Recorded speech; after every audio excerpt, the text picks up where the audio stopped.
Welcome back to English Audiobook Summary, the channel where we break down the world's best books, one deep dive at a time. Today, we're diving into the Almanack of Naval Ravikant, one of the most influential books ever written on wealth, happiness, decision-making, and personal freedom. If you're an entrepreneur, a student, a creator, or just someone trying to build a better life, this is one of those books that genuinely changes how you think.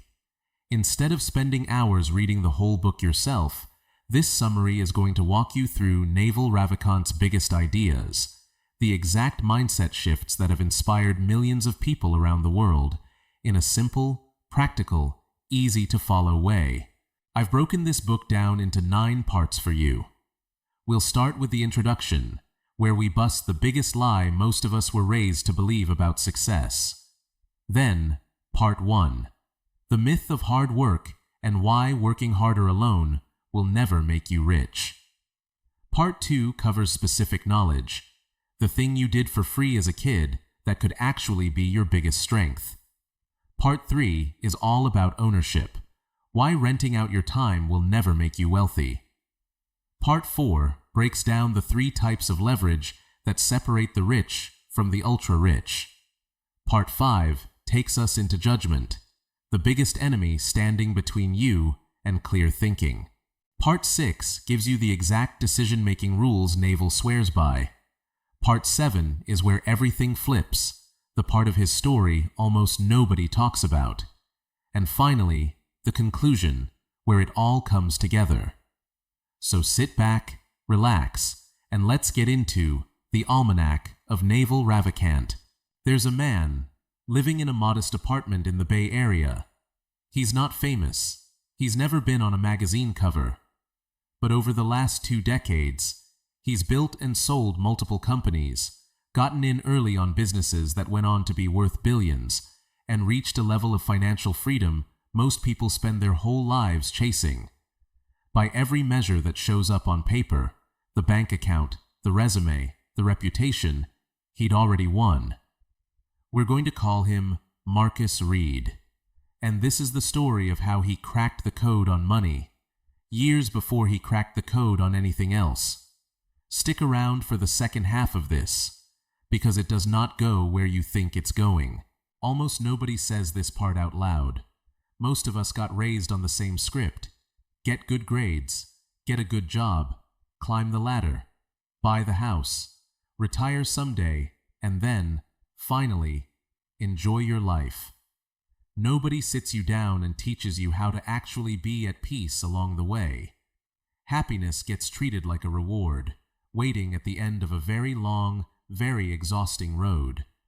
We're taught wealth and happiness live on opposite ends of a seesaw. Chase one. The other waits its turn. What if that's just not true? What if both of them are just skills? Not talents you're born with, not outcomes of luck. Skills, the same category as learning guitar or training for a marathon. Something you study, something you get better at, with reps. That idea is the foundation of everything Marcus Reed has spent 30 years thinking about. This is his story. And more usefully, it's a blueprint you can actually steal. Here's the plan. First, we're tearing apart the biggest myth about how people really get rich. Then we'll walk through the exact framework Reed used to build leverage most people never even know exists. After that, the invisible skill that separates people who make great calls from people who don't. And in the back half, we're getting into the part almost nobody talks about. Let's rewind.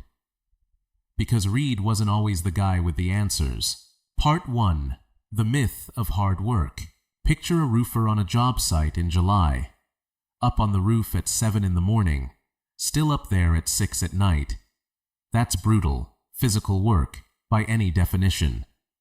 Now picture a venture investor in an air-conditioned office.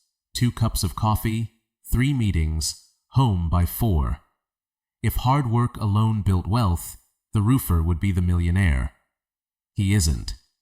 That one contradiction cracks open everything we've been told about getting rich. Reed didn't start out understanding any of this. He started directionless, like most of us do. Failed projects, rejections he stopped counting. There was no lightning bolt moment where the universe handed him a map.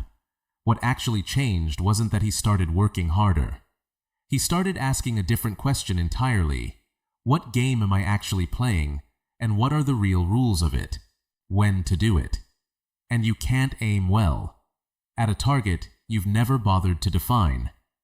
So step 1 isn't work harder. It's a phrase almost nobody tells you. Productize yourself, not get a better job, not network more. Treat your own existence as a product. The market has never seen a version of before, because it hasn't. You're carrying a combination of experience, obsession, and skill that nobody else on the planet carries in that exact mix. Try to copy someone else, and you've joined a race where the other guy already has a head start.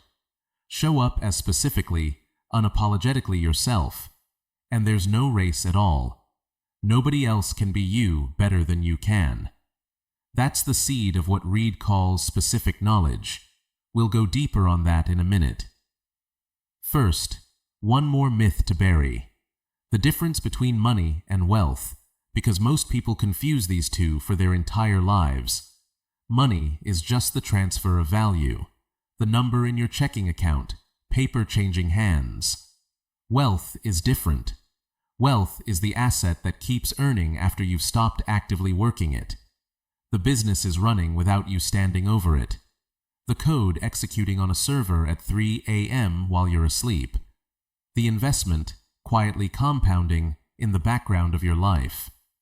At its core, Reed argues, wealth is technology. A century ago, the people who figured out mass production didn't just build products. They built systems of abundance that ran independent of their own two hands. Today, that same idea lives inside software, inside anything that scales without you standing next to it every hour. If you want real wealth, the job isn't work until you're exhausted. It's this. Figure out what the world actually needs, maybe something people don't even know they need yet, and build a system that delivers it at scale, without requiring your constant presence. Everything else starts from that one reframe. Part 2.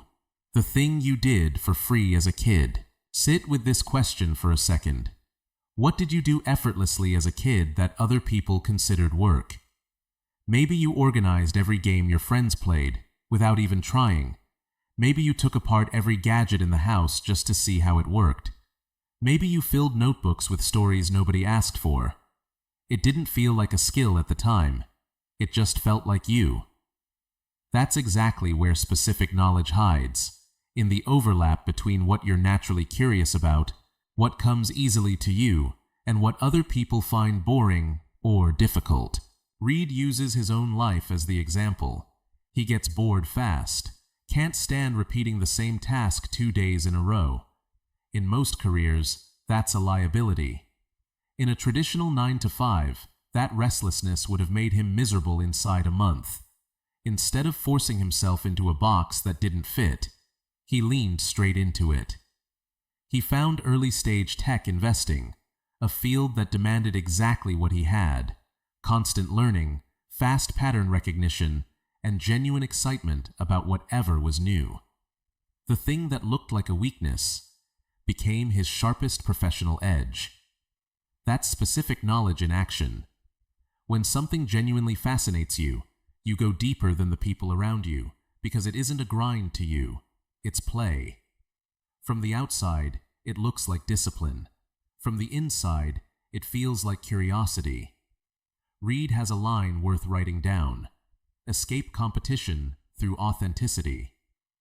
Here's where people get it wrong, though. This isn't a license to stop learning. It's permission to stop collecting useless credentials and start mastering fundamentals instead. A solid grip on basic arithmetic and probability will take you further in real decisions than an advanced degree in complicated theory ever will. Writing one clear sentence and persuading one other human being is worth more in the real world than a certificate in digital marketing. Master the fundamentals, logic, basic math, honest persuasion, and you can build almost anything on top. Follow the curiosity that's actually yours, not the one you think you're supposed to have, and over a few years, you become someone nobody else can replace. But here's the uncomfortable part. You can have the sharpest specific knowledge on the planet, and it still won't make you rich. Knowledge, without one specific ingredient, stays a hobby forever. That ingredient is next. Ownership. Part 3. Why you will never get rich renting your time. Here's a sentence worth pausing on. You will never get rich renting out your time. Not, it's harder. Not, it's slower. Never. To understand why, we need to talk about something most employees never fully absorb. Equity. Equity is your share of ownership in something of value, a company, a product, or an asset that keeps generating returns after the initial work is done. It's the one mechanism that disconnects your effort from your income, which is exactly why Reed calls it the holy grail of wealth creation. Think about how a normal job actually works. 1 hour, traded for 1 paycheck, a strictly linear exchange. Stop showing up, and the money stops. Doesn't matter how skilled or irreplaceable you feel. That math never bends. And here's the part that stings a little. In that arrangement, you are never the one building wealth. The owner is. That's not a moral accusation. It's just the design. A company pays you enough to keep you from walking out, while it captures the rest of the value your work creates. It isn't evil. It's just how the machine is built. Which is exactly why ownership isn't optional if wealth is the actual goal. Equity is the one structure that lets you capture the upside. Grow the business 100 times over, and your ownership stake grows with it. Your salary never will. So, practically, how do you start? Small. Buy shares in a handful of businesses you actually understand and believe in. Become a shareholder, even in a modest way. Or go further and start something of your own, owning 100% of it from day one. The size of the starting point doesn't matter. What matters is the identity shift, from wage earner to owner. Skip that shift, and your ceiling stays capped by the clock on the wall, permanently. Once you've got specific knowledge, and you understand why ownership matters, there's one more force that either multiplies everything you've built or blows it apart entirely. That's leverage. Part 4. The 3 forces that multiply everything. Before we get into leverage, there's a piece of advice from Reed that trips people up the first time they hear it. Do things for their own sake. Reed points back to the single year he made the most money of his career, and it wasn't the year he pushed hardest. It was the year he stopped forcing outcomes. He only took projects that genuinely felt like play.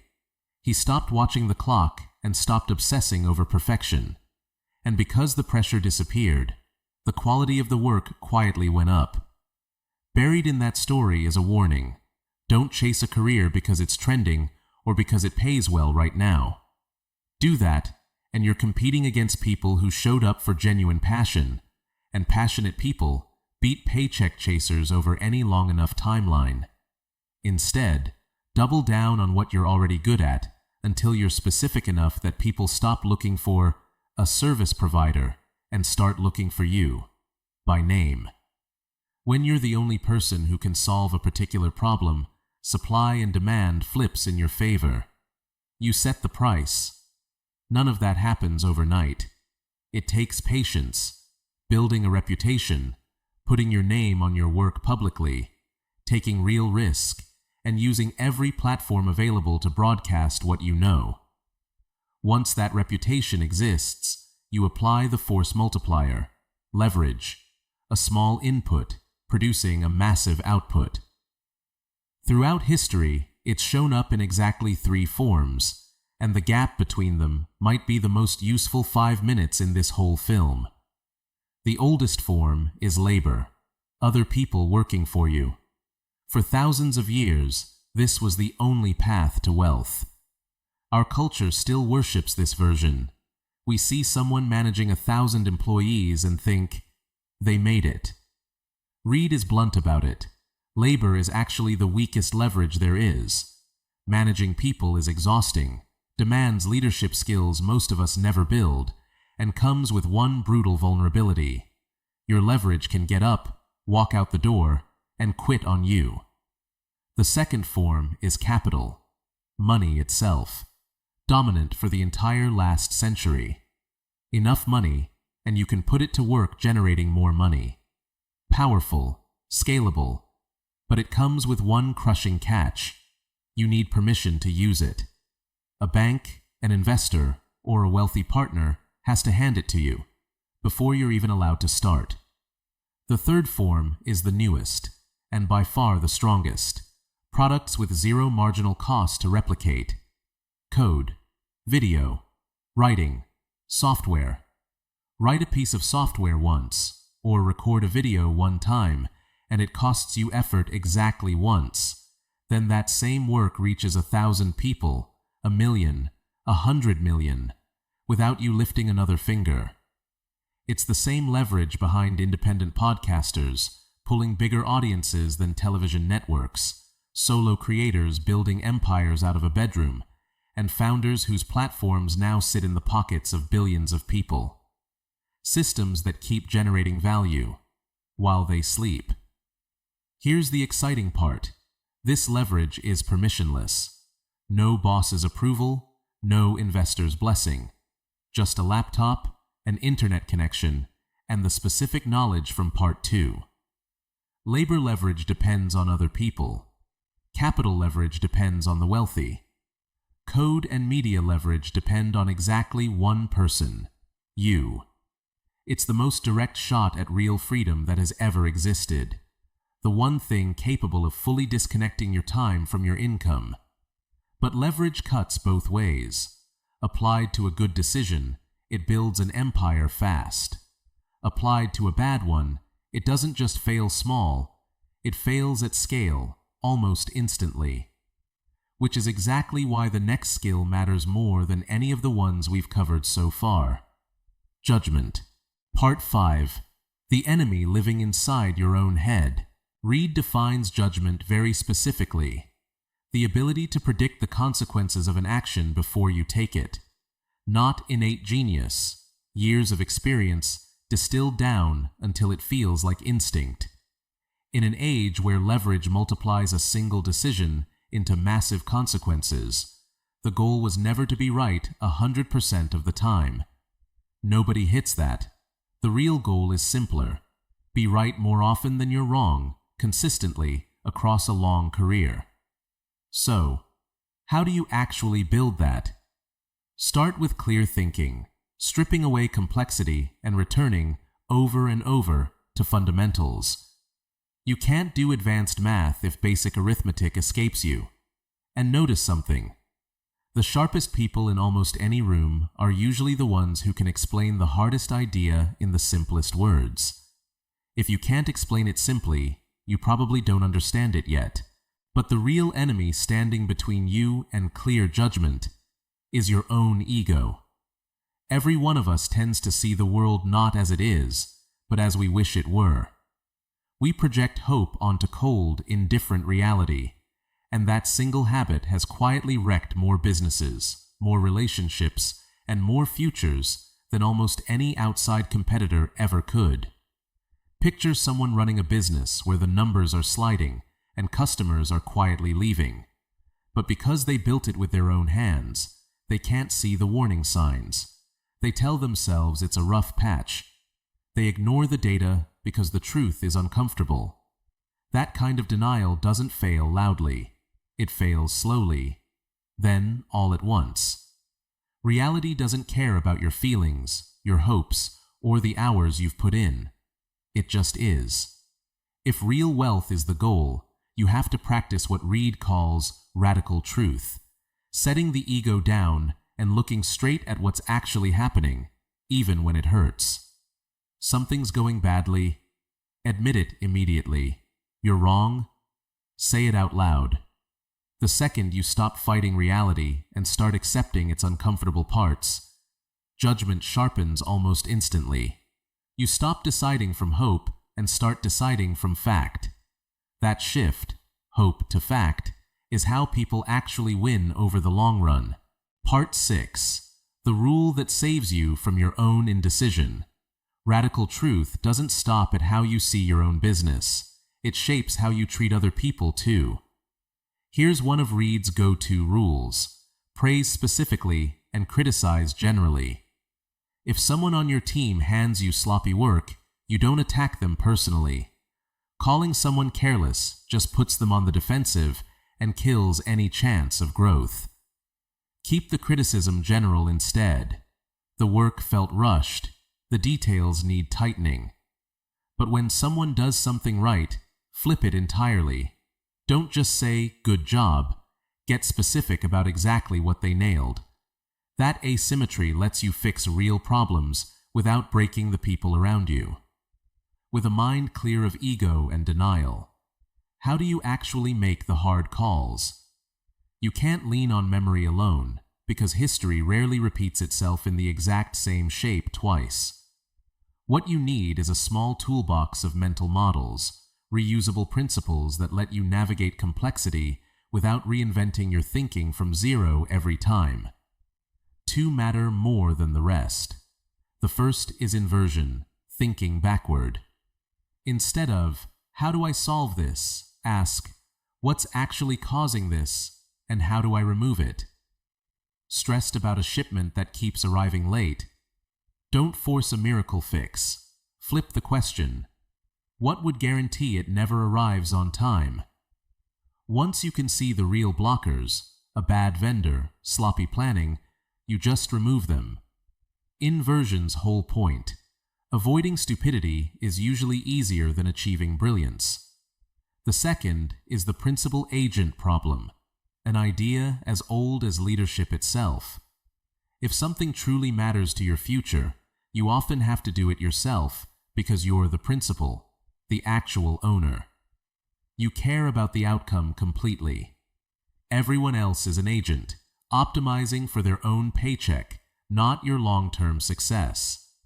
It's exactly why small, scrappy teams so often outmaneuver massive companies.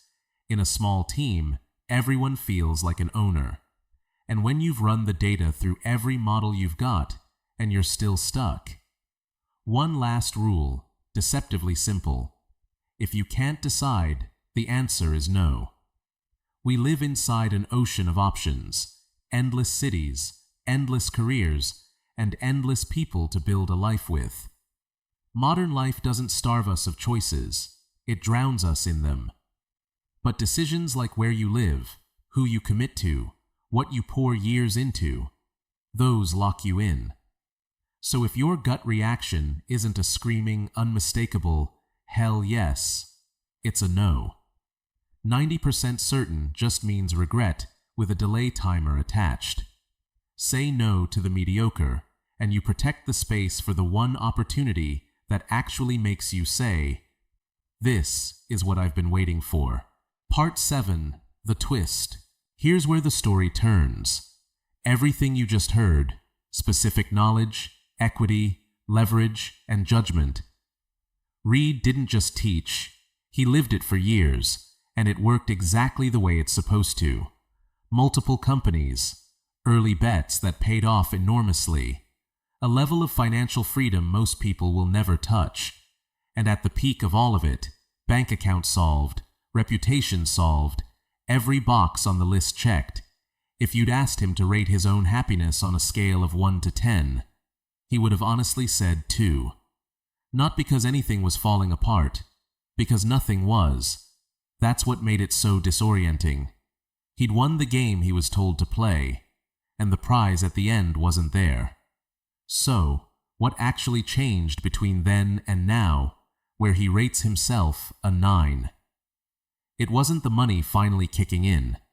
Money had already solved his money problems years earlier, and his inner problems didn't move an inch. What changed was the definition. He stopped treating happiness as a finish line somewhere down the road and started treating it as a skill, the same category as fitness or investing. Something you study, something you actually get better at with practice. But you can't build a skill toward a target you've misdefined, and most of us misdefine this one from the start. For most people, happiness feels like a rush, excitement, a spike, a high. That version fades exactly as fast as it shows up. Real happiness, in Reed's language, is quieter. It's peace. The default setting of your mind, the moment you stop craving something else. Sit with your own mind for a second.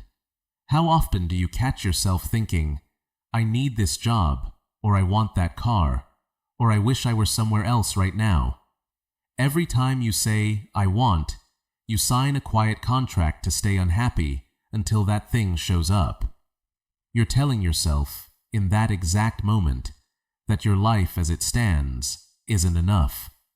That craving keeps you either replaying the past or bracing for the future, and it makes it almost impossible to actually be in the one place you truly have, right now.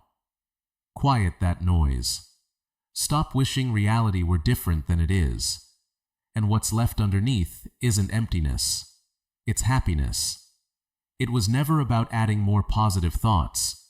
It was always about subtracting the quiet feeling that something was missing. That's the radical part. Most of us assume happiness is downstream of circumstances, the job, the relationship, the bank balance. The deeper truth, the one Reed only found after he'd already won the financial game, is that happiness is a choice you can make in almost any circumstance once you train your attention to stop cataloging what's missing and start noticing what's already here. You're alive, you're breathing, you're carrying the full, unclaimed potential of a human mind. That alone is remarkable. Strip away the ego, the comparison, the endless need for more, and what's left is this. You were never actually born miserable. Misery is a habit, picked up somewhere along the way, and like any habit, it can be unlearned. So, here we are. Marcus Reed's philosophy was never really about spreadsheets. It's an operating system for how to live. The goal was never money. Money just transfers value from one hand to another. The real goal was wealth, and true wealth is freedom. Earning while you sleep and building something that finally works for you instead of the other way around. To get there, you can't stay a replaceable piece in someone else's machine. You productize yourself, build a version of you specific enough that nobody can compete with it. That starts with your specific knowledge, the intersection of talent, curiosity, and skill that feels like play to you and hard work to everyone else.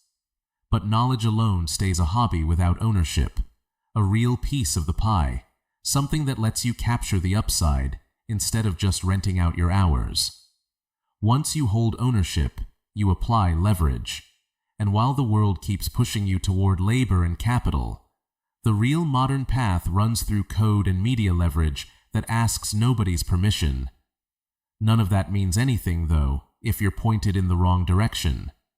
That's what judgment is for: clear thinking, a managed ego, and the discipline to see reality as it actually is. And the twist we just walked through, the one Reed had to learn the hard way after he'd already won, is that happiness was never the prize waiting at the finish line. It's a skill you can start practicing today by releasing the constant wanting and choosing, on purpose, to live in the moment you actually have. Being wealthy, by Reed's own definition, was never only about net worth. It was a wealthy body through health, a wealthy mind through peace, a wealthy life through freedom. That path is open to anyone watching this right now. It just asks something of you first: your attention, your patience, your willingness to actually change how you think, not just how hard you work. Give it that, and the rest follows. Thanks for spending this time with us. Here's something worth sitting with before you go. Out of everything in this film, specific knowledge, leverage, judgment, or the choice to build happiness on purpose, which one hit you hardest? Which one are you actually putting into practice starting today? Drop it in the comments. We read everyone. If this gave you something real, a like helps this channel keep making films like it. And if you haven't already, subscribe and turn on notifications so you don't miss what's next.